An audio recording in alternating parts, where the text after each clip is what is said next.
Albert Einstein once said, "If you judge a fish by its ability to climb a tree, it will live its whole life believing that it is stupid." What was your moment when someone judged you like that?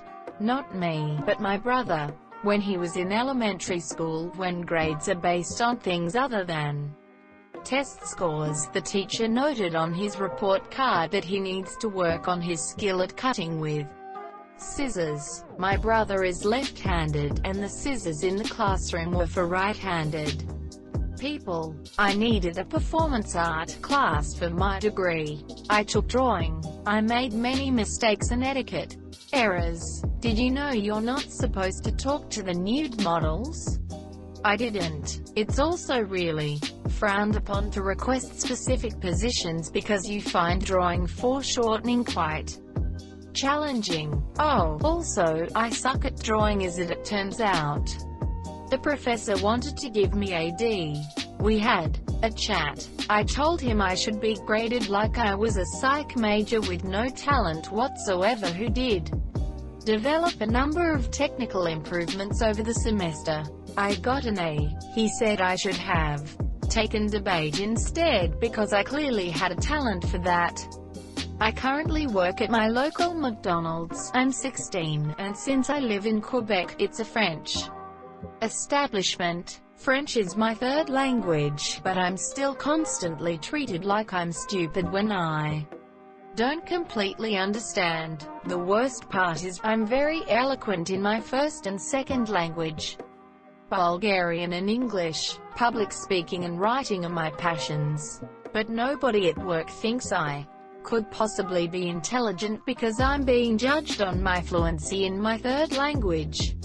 Never mind the fact that speaking 3 languages when you're in high school is more than any of them can do. Shit is frustrating. Was contacted by a recruiter and pitched a job opening that fit my description perfectly, as recruiters do. I pushed back and asked to see the exact listing, so I could verify. I questioned a bit on the requirements that stated specific programming knowledge, and was assured multiple times that while it was on there, it wasn't the primary job function and they don't need a programmer. So, booked the interview, showed up, said hellos, and was thrown at a terminal and asked to write a pile of custom code for something. Had to politely explain that I was assured multiple times by the recruiter that this wasn't a programming position, and was told to just give it a shot anyway since you're already here. Like, you're looking for a programmer and you're so hard up that you'd waste your time interviewing someone who's just told you that they don't program at all. One of the interviewers was their lead programmer, and she was extremely petulant toward me for wasting their time. It was quite the experience. Had an English teacher that said any stories I wrote were bad.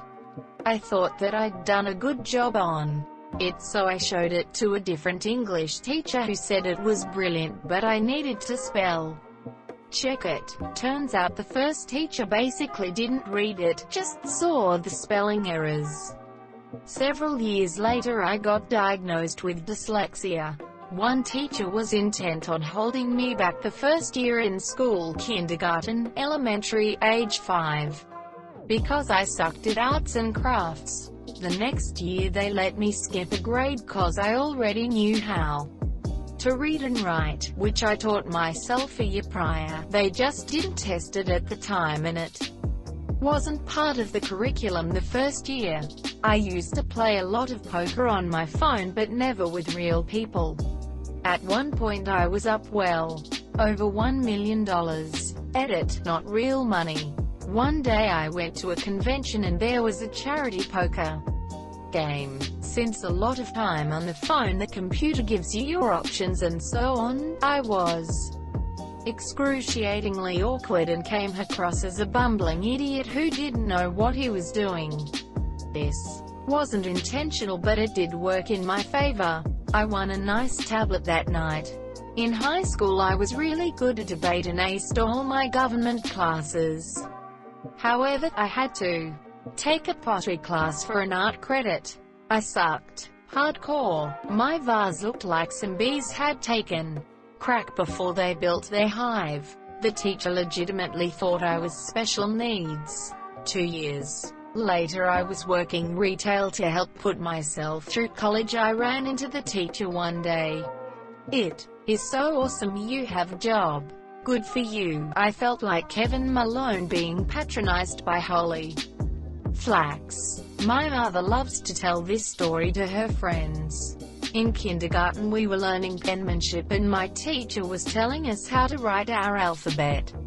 But for some reason I could not write the letters no matter how hard I tried. Since I was able to write the alphabet before, I got very frustrated and starting crying. Turns out she was showing the class how to do letters with your right hand and I was left-handed.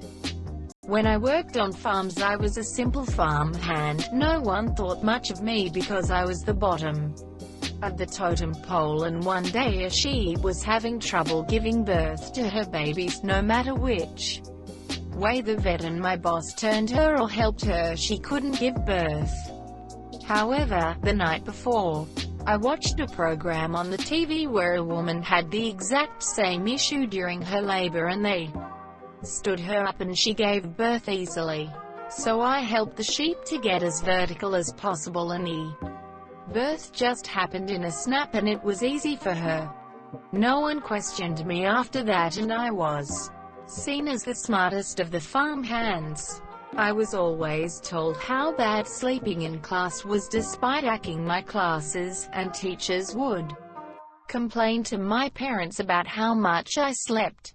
I felt so horrible for so long and slept early almost every day to no avail. Turns out I have narcolepsy. Playing sports growing up, I would make these comically bad errors. The ball would hit me directly in the face or I would swing at a pitch way too late. Everyone gave me shit, even the coaches and parents. I kept playing because I enjoyed being active and around my friends, but I never understood why no matter how much I practiced I struggled with basic things that everyone else could do without thinking. I go to the eye doctor as an adult, and he tells me that I have a condition in one of my eyes that means I don't have binocular vision and as a result have very poor depth perception. It's physically impossible for me to track a moving object in space like everyone else. When I went to a state university, they opened the freshman orientation with that quote, then said that they want to help build students' curriculum to their needs and what works with them. And then, we were given very specific classes that we needed to take, several of which the professors said were weed out classes. They proceeded to judge every fish on its ability to climb. My grade school teacher said my handwriting was so bad I must think I was training to be a doctor. Now I am one. When our at a company had me interview for a different position than I had applied for, the position they interviewed me for was one I knew nothing about, and told them as much. Despite me telling them, before each round of interviews, that they had made a mistake, I still had to endure a full day of people asking me questions that I had no answer to. Maybe for some it won't be a situation like the Einstein quote, but I felt like a fish trying to climb a tree. A few months ago I got the chance for an interview for an okay job. I finished all tests with almost 100% and finished the first 2 interviews quite good, and when I got to the last one they started asking me questions that had nothing to do with my profession. I was completely silent because it has nothing to do with what I studied. I think that I even looked like a fish, gasping for water. After they started to make fun of me, I just walked out. I was the fish trying, and failing, to climb the tree, and my boss called to offer me a position swimming. That time my boss called me to tell me I sucked at my job, but followed it up by telling me I got crazy good comments about this one small part of my job, so would I like to do that full time, did the new thing for 6 years and used it to land another even better position at the same company. Thanks for recognizing my talents, old boss. You were a bit of a shit boss, but when it mattered you really were a help. Edit. Since so many are asking, here's actual detail. Moved from software implementation, which had a bit of a teaching component to it, to formally teaching how to use the software. Have since moved into writing the content that is taught.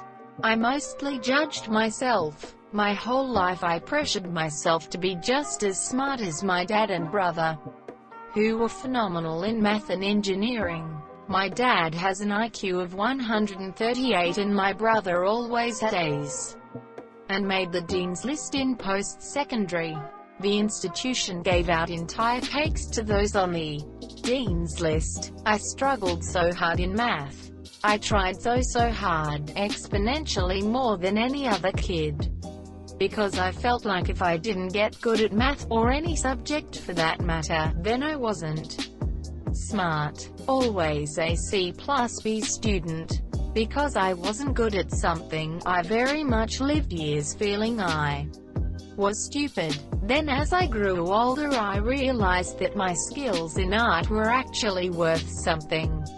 My art teachers were always very impressed. Soon it progressed to people making me offers. The school's police officer even had me make him something.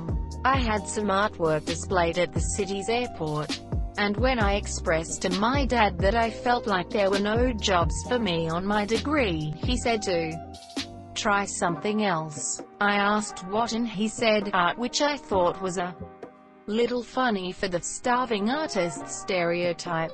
In that moment, it felt like he equated my artistic skills to his intelligence and success. When I was in the Navy I used to get in fairly frequent trouble for the suggestions I made for improving operational efficiencies. As an outside contractor they were quite happy to pay me $200 an hour to say the exact same thing. I was teased a lot in middle school, early high school for loving hockey. Would constantly get my knowledge tested. My appearance would get brought into it. Why would a fat girl like hockey? Had someone ask me if it was my passion and laugh in my face when I said yes. Joke's on 'em. I'm an officially credentialed journalist by the NHL now and have personally spoken to more players than they could dream of buying autographs from.